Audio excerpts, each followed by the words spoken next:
Hello and a very warm welcome to Rajya Sabha Television. You're watching COVID-19 India Fights Back. I'm Frank Rausen Pereira. Well, amid a surge in COVID-19 cases in some states of the country and central government's efforts to contain the spread, the Ministry of Home Affairs issued an order on Wednesday with guidelines for surveillance, containment and caution, which will be effective from December 1st, 2020 and to remain in force till the end of the month.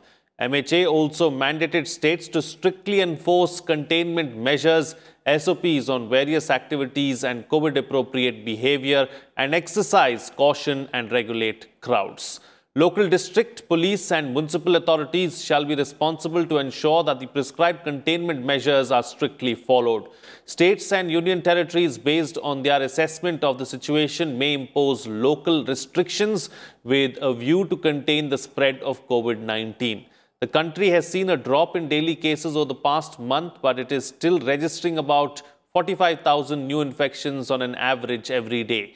The national capital, facing the dual scourge of winter pollution and coronavirus, has seen infections soar to nearly 5.5 lakh, with a record rise in daily cases. The capital's government quadrupled fines for not wearing a mask or violating safety rules to get a grip on the outbreak. Several other states like Punjab, Rajasthan and Himachal Pradesh have announced night curfews. The centre has dispatched special teams to help bring cases down to several states, and Prime Minister Narendra Modi on Tuesday held a meeting with chief ministers of 8 worst hit ones. In this edition of COVID-19 India Fights Back, we will analyze the new guidelines issued by the MHA. Joining me on the program today are Dr. K. Madan Gopal, Senior Consultant Health, Niti Aayog; Dr. Sunila Garg, Head Community Medicine, Maulana Azad College; and N.K. Ganguly, Professor N.K. Ganguly, former Director General, Indian Council of Medical Research. Thank you to all my guests for joining me on this edition of COVID-19 India Fights Back. All right, Dr. Madan Gopal, let me begin the program with you first. Let's understand and analyze these new guidelines that have been issued by the MHA. Thanks, Frank.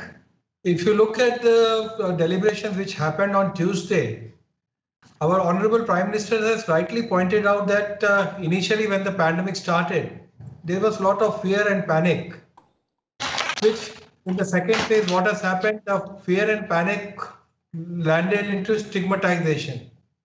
Then afterwards, in the third phase, we have seen people coming forward saying that, okay, I am positive, you get yourself tested. That kind of phases we have. Now, as the recovery rates are improving, the guard which was there during the earlier phases is now lowered. First of the thing that, okay, why these guidelines were mandated? Because are we acting responsibly? No.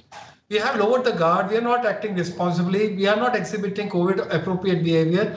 Now the government has to take stringent measures to enforce that thing, because till the time vaccine is available, this is the only vaccine which is available. That is COVID appropriate behavior, hand hygiene, sanitation, then respiratory ethics and the social distancing. These are the vaccine which is available to us. Now that's why to enforce that, these kind of guidelines have come into place.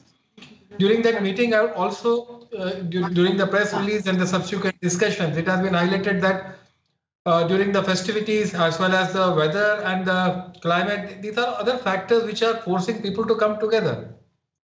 So when the people are coming together, if they are not exhibiting this COVID appropriate behavior, some stringent measures have to be taken. If people are responsible, because in some of the state government, they are saying that I am responsible for my family and for the society. That kind of approach is to be there. If people are not responsible, there have to be some measures to bring in that responsibility and sense of responsibility in place. That's why these measures are there. It's only reiteration of the earlier guidelines saying that COVID appropriate behavior, social distancing, containment measures, and whatever things have been issued earlier. It's just a reiteration of that and measures to reinforce these things. If a reinforcement is to happen, that means something is lagging in our behavior, and we have to just introspect and be more responsible in adopting this appropriate behavior. That's why these guidelines have been reinforced. Right. Absolutely. All right. So, Professor N.K. Ganguly, let me come across to you now. You know, the MHA guidelines and all the authorities have reiterated and spoken about this one particular aspect time and again. Of course, COVID-appropriate behavior tops the list. But apart from that, there is surveillance and containment. You know, the MHA guideline talks about how the states and union territories need to ensure careful demarcation of the containment zones by the district authorities. So basically micromanage everything at a very micro level. How important is surveillance and containment? We've seen, you know, elsewhere in the world, in the West especially, they have gone in for lockdowns once again. We don't have a similar kind of a situation yet here in India, but clearly a lot of emphasis on surveillance and containment.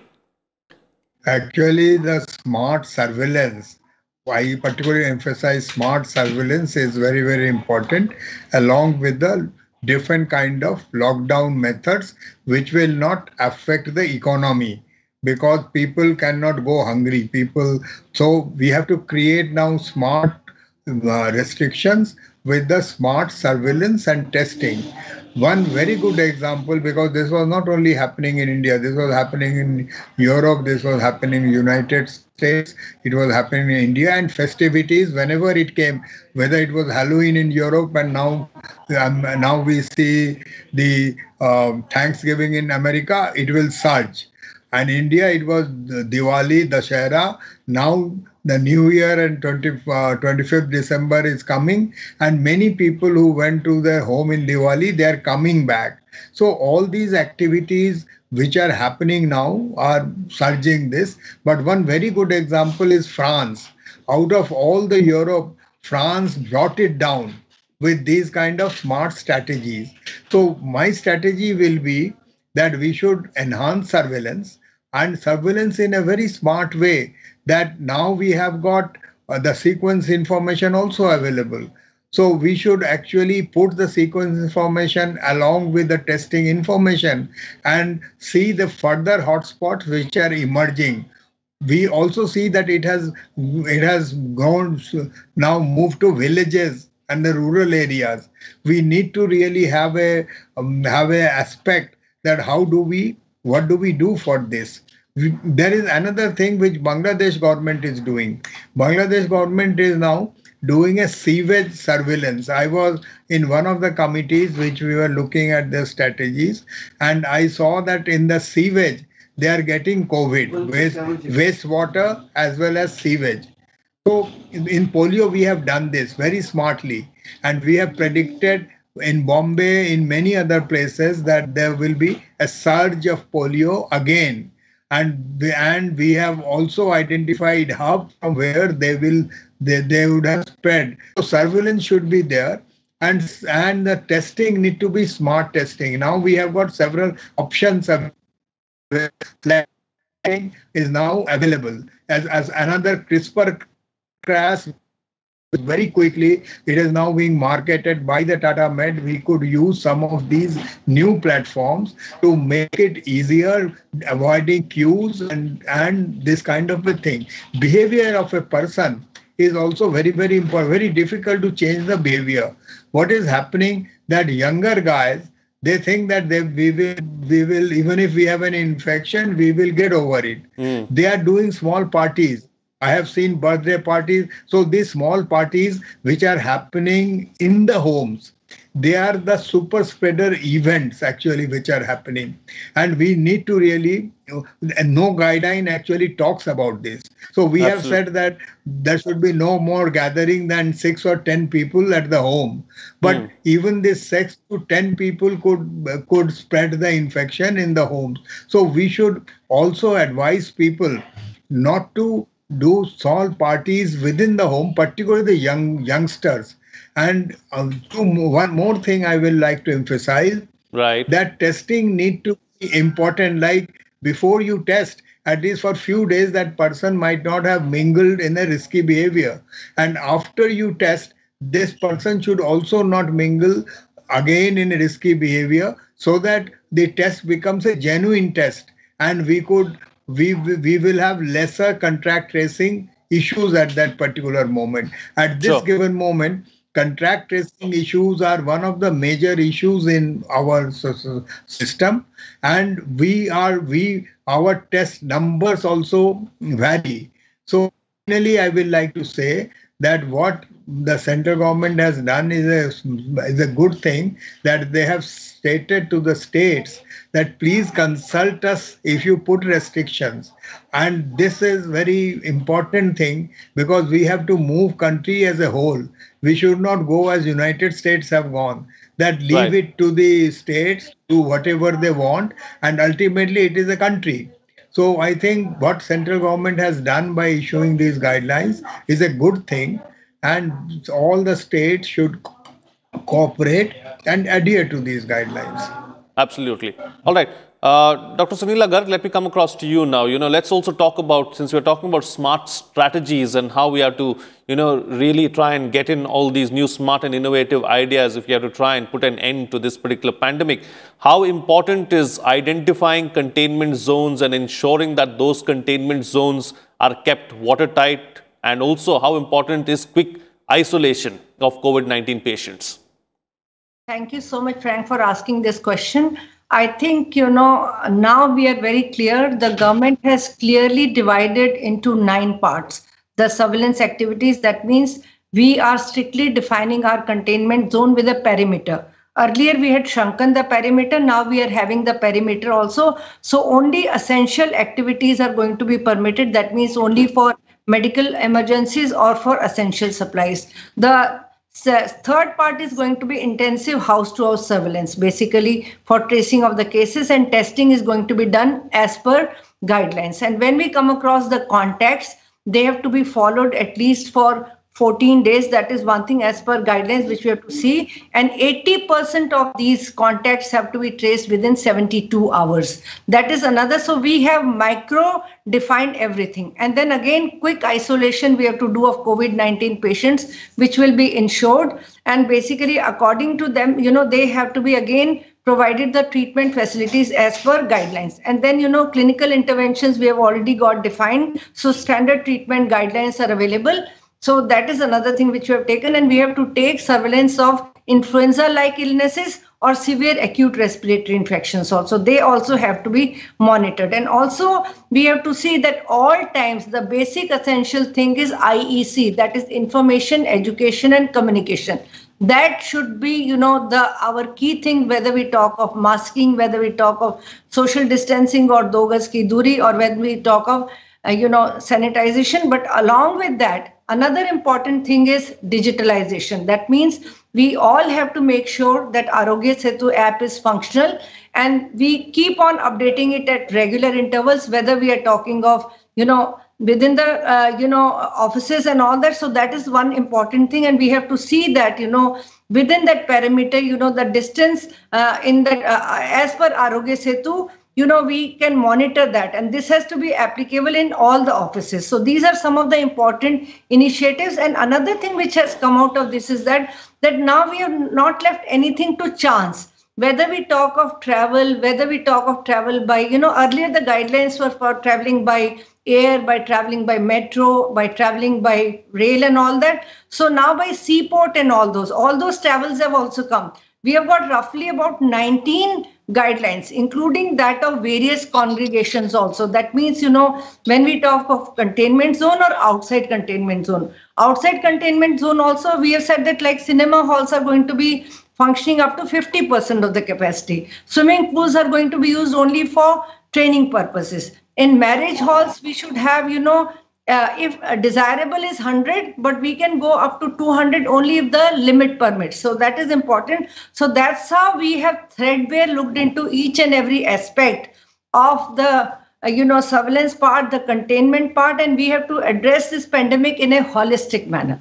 That is important. So it's wide ranging and it's being addressed at all levels and at all stages. And that's what's good about these guidelines, is what the panelists are suggesting. Taking the discussion forward now, let me go back to a point that the other panelists have made, and let me take that up with you, Dr. Madan Gopal.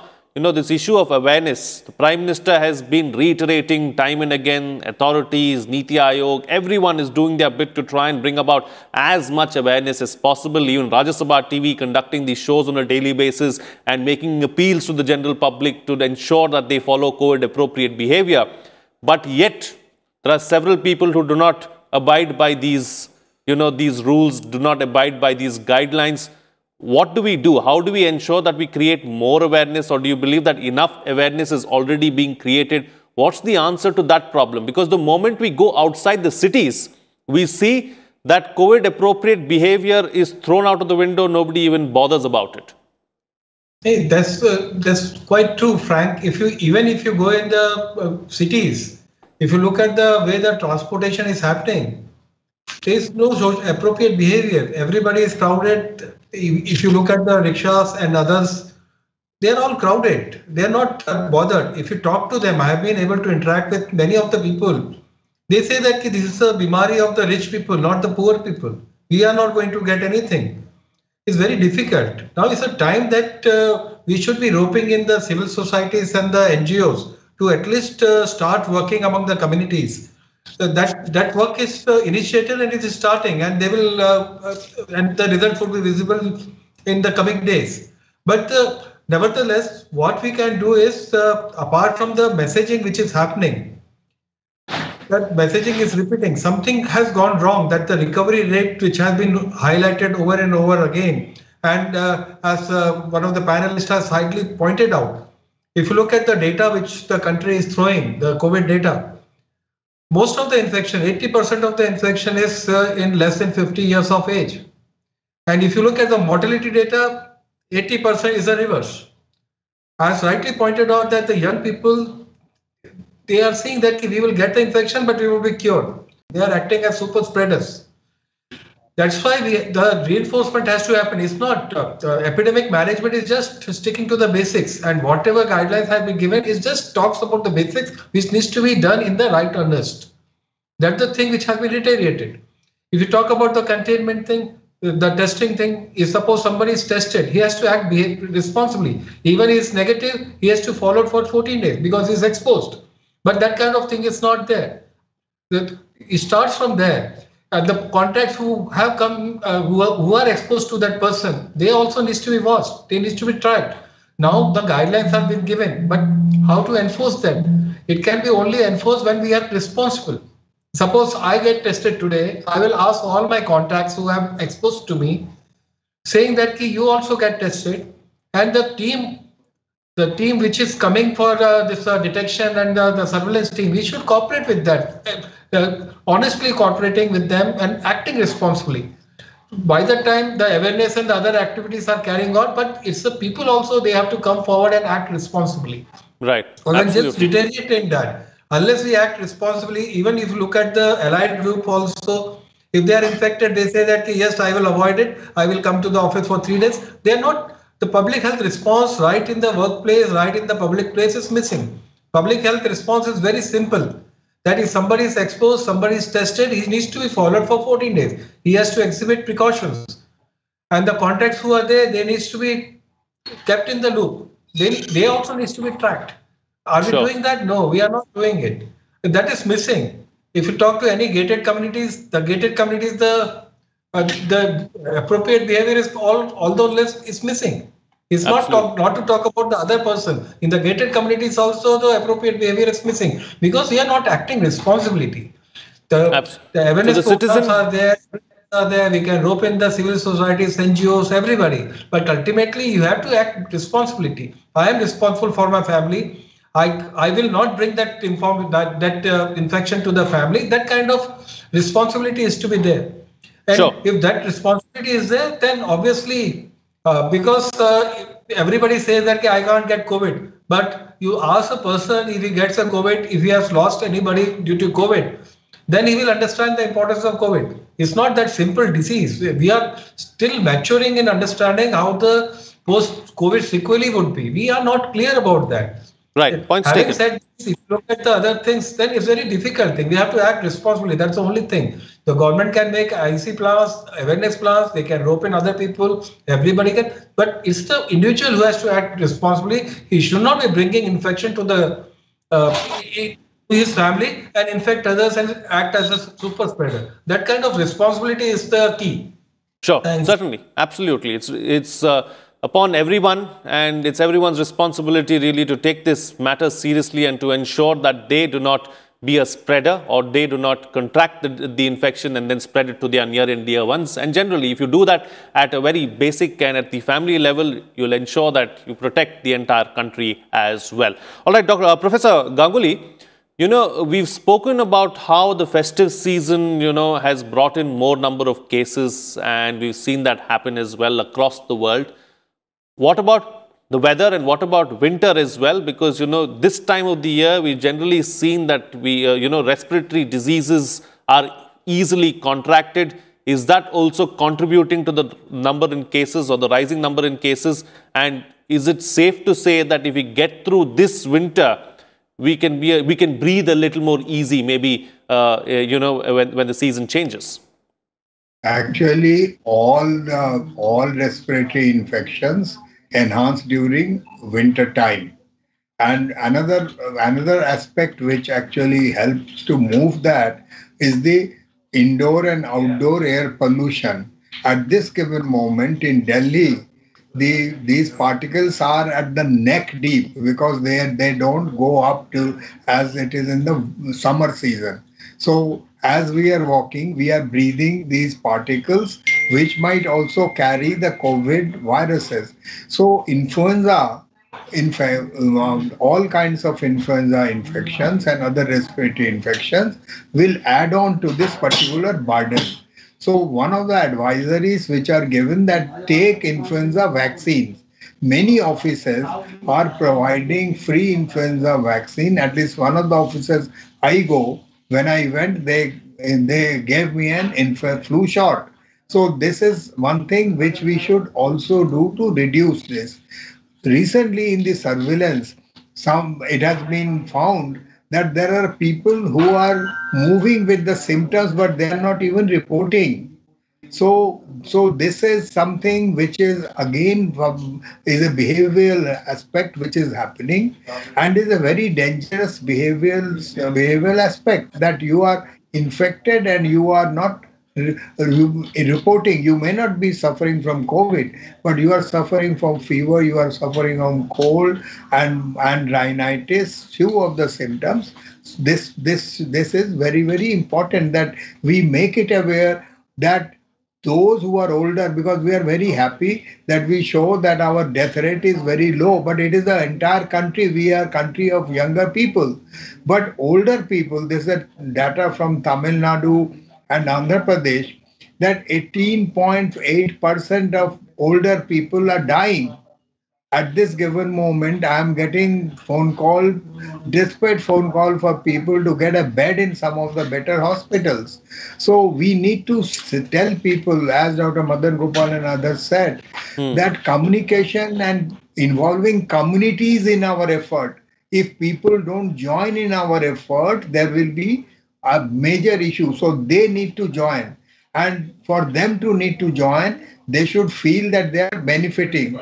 That when we should say that you are protecting your grandparents, you are protecting your parents, you are protecting your teachers, and you are protecting your grocer, the poor person who is selling things to you. So we need to get communities together to help us. All laws, as Mr. Madan Gopal said, laws will never lead us to anywhere. We have laws, but people love to break laws. So community participation in our effort will be very, very important. I would like to say one more thing, that we need to go with science. Now in many countries now, they are reducing this 14 days quarantine to 10 days quarantine.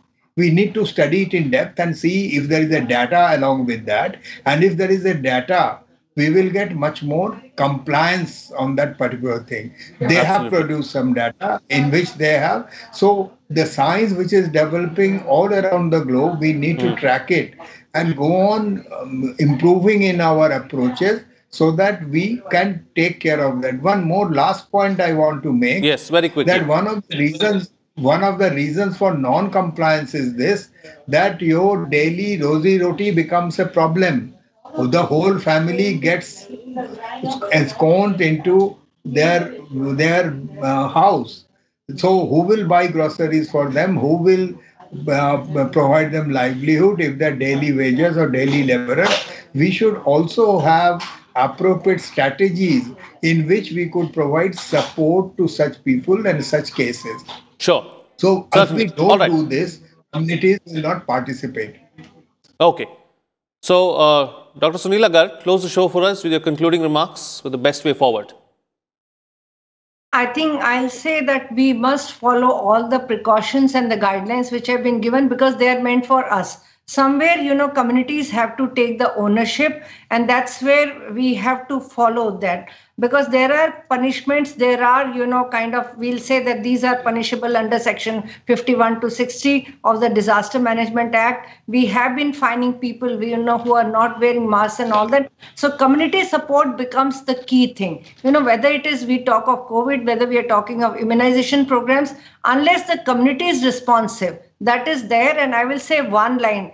Earlier we used to say that बड़े ध्यान से मिलना सबको, ना जाने किस रूप में आपको नारायण मिल जाए. अब हम कहते हैं बड़े ध्यान से मिलना सबको, ना जाने किस रूप में आपको कोरोना का मरीज मिल जाए. You wear masks, maintain a distance. You need not have to hug the person. You need not go to the gatherings. You need not attend marriages. There are now e-cards, people are expressing their greetings, through the digital modes and all that. So we have to pay more attention to digital part. We have to pay more attention to telemedicine part, because visiting the doctor also is only, required when, necessary. Otherwise, you can do the teleconsultations and all that. So community participation and community support is the backbone of program, any program, particularly when we are talking of control of pandemic. Certainly.